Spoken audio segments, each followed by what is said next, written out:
Welcome to CR International Online Classes. Hello students, how are you? Hope you are fine. बेटा कल हमने अपने chapter number 2 जो चल रहा था स्वास्थ्य में सरकार की भूमिका, उसके क्वेश्चन आंसर्स किए थे। ठीक है, तो जो हमने उसके क्वेश्चंस किए थे, क्या बेटा आपने उनको अपनी फेयर नोटबुक में लिख लिया? आप लिखने के बाद बेटा उसे याद भी कर लेना। आज हम इन्हीं क्वेश्चन आंसर्स को कंटिन्यू करेंगे। अभी कुछ क्वेश्चंस और भी हैं, इन्हें भी आपने लर्न करना है। ओके, प्रश्न नंबर 17, सार्वजनिक स्वास्थ्य सेवाएं और निजी स्वास्थ्य सेवाओं में क्या अंतर है? तो बेटा हमने इसमें बताना है कि सार्वजनिक यानी कि पब्लिक और निजी यानी कि प्राइवेट, इन दोनों में क्या क्या डिफरेंसेस हैं। सार्वजनिक स्वास्थ्य सेवाएं, सार्वजनिक स्वास्थ्य सेवा स्वास्थ्य केंद्रों व अस्पतालों की एक श्रृंखला है जो सरकार द्वारा चलाई जाती है। ये शहरी व ग्रामीण दोनों क्षेत्रों को सुविधाएं प्रदान करते हैं। मीन्स बेटा ये जो सार्वजनिक स्वास्थ्य सेवाएं हैं ये गवर्नमेंट के द्वारा चलाई जाती हैं। सार्वजनिक जैसा कि इसके नाम से पता चल रहा है कि इसकी पहुंच सभी लोगों तक हो। ठीक है, ये गवर्नमेंट के द्वारा चलाई जाती है और गवर्नमेंट कोशिश करती है कि देश का हर एक नागरिक इन सुविधाओं का लाभ उठा सके, और ये जो सुविधाएं हैं हमें शहरी और ग्रामीण क्षेत्र दोनों में ही मिलती हैं। ठीक है बेटे, आगे देखिए। निजी स्वास्थ्य सेवाएं, निजी स्वास्थ्य सेवाएं यानी कि प्राइवेट हेल्थ सर्विसेज हैं। जो निजी स्वास्थ्य सेवाएं वे सेवाएं हैं जो किसी व्यक्ति या व्यक्तियों के समूह द्वारा चलाई जाती हैं। इस पर सरकार का नियंत्रण नहीं होता। निजी अस्पताल ज्यादातर शहरी क्षेत्रों में मिलते हैं।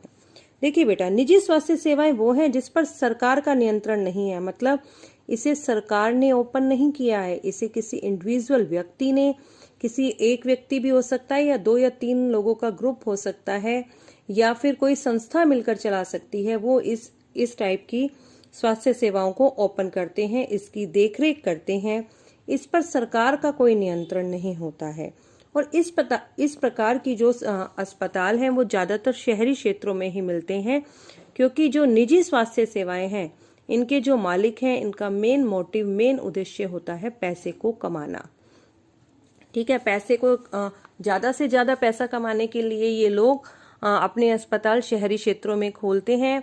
और लेकिन शहरी क्षेत्रों में खोलने के कारण एक नुकसान ये होता है कि गांव के जो लोग हैं उन्हें अगर किसी व्यक्ति को अस्पताल लेकर जाना है तो उन्हें बहुत दूर, मतलब गांव से दूर उन्हें शहर की तरफ जाना पड़ता है, जिसके कारण उन्हें काफी कठिनाई होती है।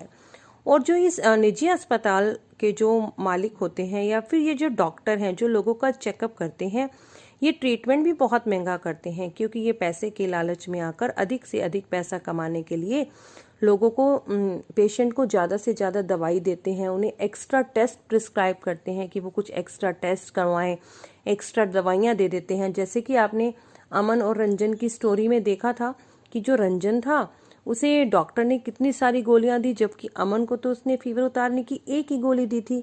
और अमन का सिर्फ ब्लड टेस्ट हुआ था, लेकिन रंजन के बहुत सारे टेस्ट डॉक्टर ने करवाए थे। ठीक है बेटा, प्रश्न नंबर 18, किस प्रकार सार्वजनिक स्वास्थ्य सेवाएं सभी व्यक्तियों के लिए उपलब्ध हैं?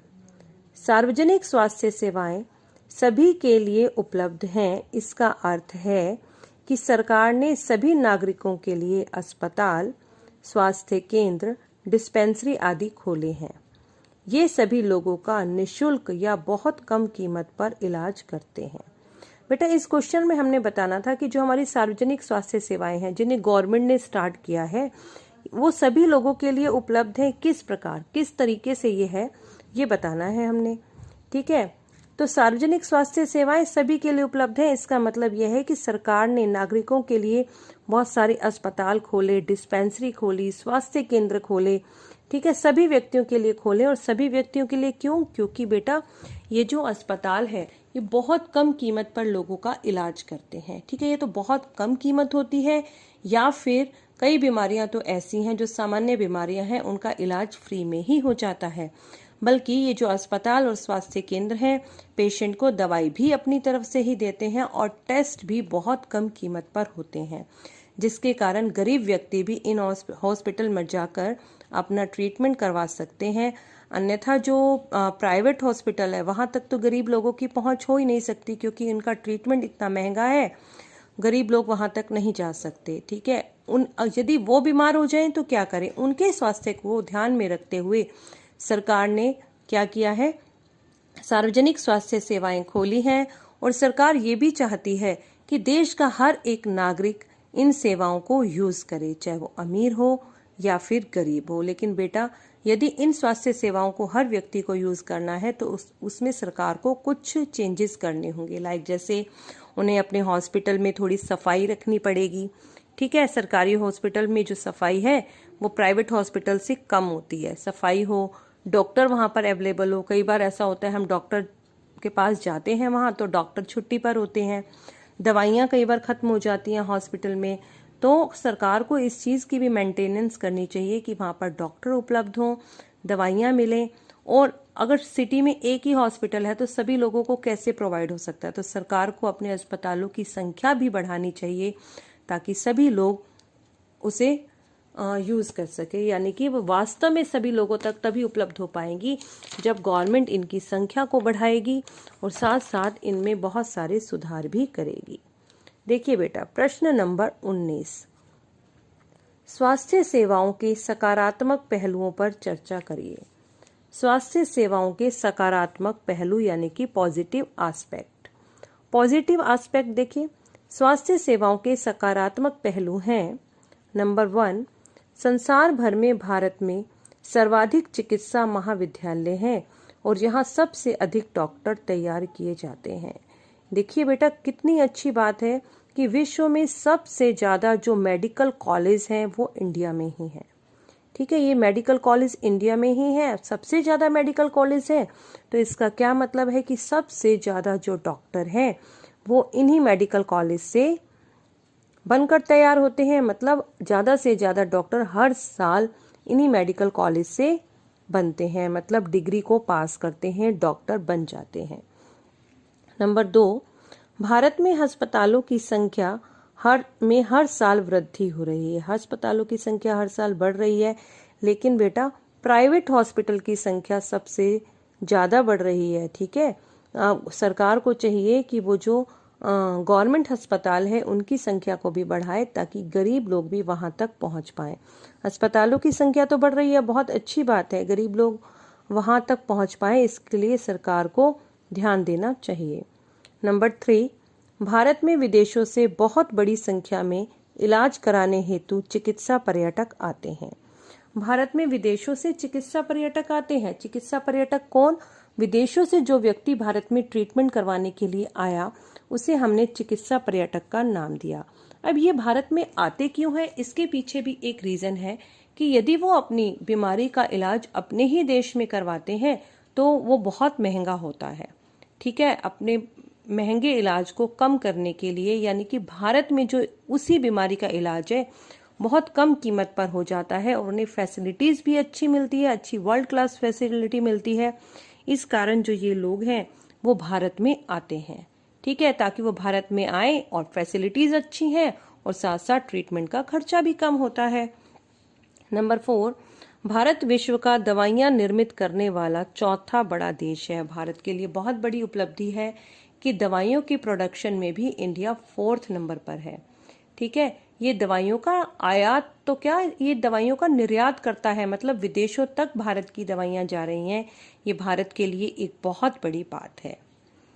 प्रश्न नंबर 20, स्वास्थ्य सेवाओं के नकारात्मक पहलुओं पर चर्चा करें। नकारात्मक पहलू, नकारात्मक पहलू क्या हुए बेटा? स्वास्थ्य सुविधाओं के नकारात्मक पहलू हैं, नंबर 1, भारत में अधिकांश डॉक्टर शहरी क्षेत्रों में बसते हैं। देखिए बेटा, हमने ये तो पढ़ लिया कि जो विश्व में सबसे ज्यादा मेडिकल कॉलेज इंडिया में है और सबसे ज्यादा डॉक्टर भी इंडिया में ही बन रहे हैं, लेकिन ये जो डॉक्टर है ना, ये ग्रामीण क्षेत्रों की बजाय शहरी क्षेत्रों में अपने हॉस्पिटल खोल रहे हैं। क्यों? अधिक से अधिक इनकम कमाने के लिए। ठीक है, क्योंकि गांवों में जनसंख्या कम है और शहरों में पॉपुलेशन ज्यादा है, जनसंख्या ज्यादा है, ज्यादा से ज्यादा लोग उनके हॉस्पिटल में आए और वो उनका इलाज कर सकें और अधिक से अधिक पैसा कमा सकें। इसीलिए जो ये डॉक्टर हैं ये शहरी क्षेत्रों में अपने हॉस्पिटल्स जो हैं वो ज्यादा खोलते हैं। ठीक है बेटा, आगे देखिए नंबर 2, हर वर्ष लगभग 5 लाख लोग तपेदिक यानी कि टीबी से मर जाते हैं। देखिए कितना नेगेटिव एस्पेक्ट है इंडिया का, कितना नकारात्मक पहलू है स्वास्थ्य सुविधाओं का, कि इतने अधिक डॉक्टर होने के बावजूद भी भारत में सबसे ज़्यादा डॉक्टर, सबसे ज़्यादा मेडिकल कॉलेज, लेकिन फिर भी हर साल 5 लाख लोग जो हैं वो टीबी की बीमारी से मर जाते हैं। और बेटा आज़ादी के बाद 1947 के अंदर हमारा देश आज़ाद हुआ, तब से अब तक इसकी संख्या जो है वो कम नहीं हो रही है। ठीक है, हर साल इतने ही केस इंडिया में आते हैं। ये इंडिया के लिए एक बहुत बड़े दुर्भाग्य की बात है। नंबर 3, सबको पीने का साफ पानी उपलब्ध नहीं है, इसलिए उन्हें पानी से होने वाली बीमारियां लग जाती हैं। तो बेटा देखिए, सबको पीने का साफ पानी उपलब्ध कराना किसका काम है? सरकार का। सरकार अभी तक भारत के सब लोगों को स्वच्छ पीने का पानी उपलब्ध नहीं करा पाई, जिसके कारण वो पानी गंदा होता है, पोल्यूट होता है, और जब उस पानी को लोग पीते हैं तो उन्हें बहुत सारी बीमारियां हो जाती हैं जो पानी से लगती हैं, जैसे कि हैजा है, हेपेटाइटिस है ना, इस प्रकार की बीमारियों से वो ग्रसित हो जाते हैं। तो बेटे सरकार को चाहिए कि वो सभी लोगों को साफ पीने का पानी उपलब्ध कराए।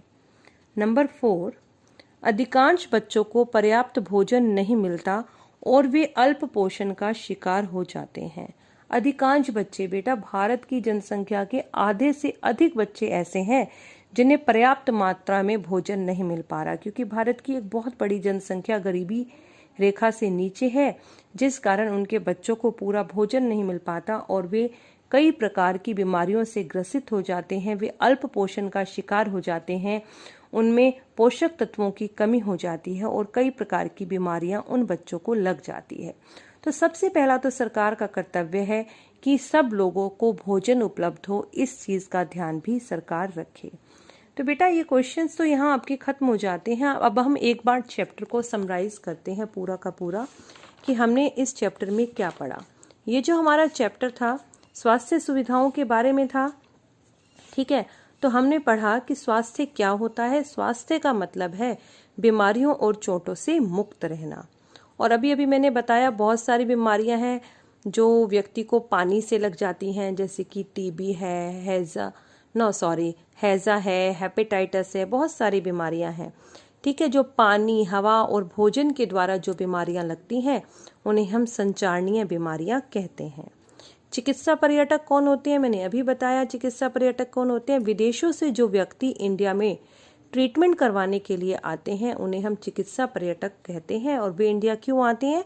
क्योंकि उनका इलाज यहाँ पर बहुत कम कीमत में हो जाता है और उन्हें बहुत अच्छी फैसिलिटीज भी यहाँ मिलती हैं। भारत में 2 प्रकार की स्वास्थ्य सेवाएं हैं, सार्वजनिक स्वास्थ्य सेवा भी है और निजी स्वास्थ्य सेवा भी है। और हमारा संविधान इस संबंध में कहता है कि सरकार का ये पहला कर्तव्य है कि देश के सभी नागरिकों को स्वास्थ्य सुविधाएं उपलब्ध हों, ठीक है। और इसके अलावा हमने पढ़ा हमारे देश का जो राज्य केरल है, केरल ही एक ऐसा राज्य है जिसने अपने पूरे बजट का 40% पंचायत को दे दिया।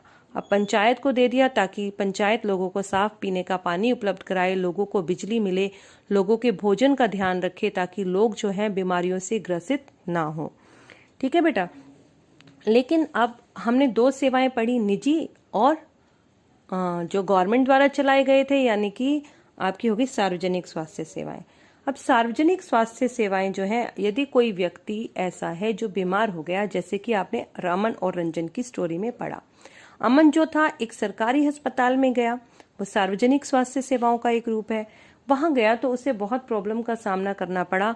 वहां उसे एक लंबी लाइन में खड़ा रहना पड़ा। डॉक्टर के पास भी बहुत भीड़ थी, डॉक्टर भी जल्दी जल्दी पेशेंट को देख रहे थे, है ना। लेकिन वहीं और इतनी साफ सफाई भी नहीं थी। लेकिन जहां पर रंजन गया वहां बहुत साफ सफाई थी और उसके साथ साथ डॉक्टर भी बहुत अच्छे से बात कर रहे थे। लेकिन बेटा जो निजी हॉस्पिटल के डॉक्टर्स हैं वो उन्हें एक्स्ट्रा दवाइयां देते हैं, एक्स्ट्रा टेस्ट देते हैं, जिसके कारण उनका बहुत अधिक खर्चा हो जाता है, ठीक है।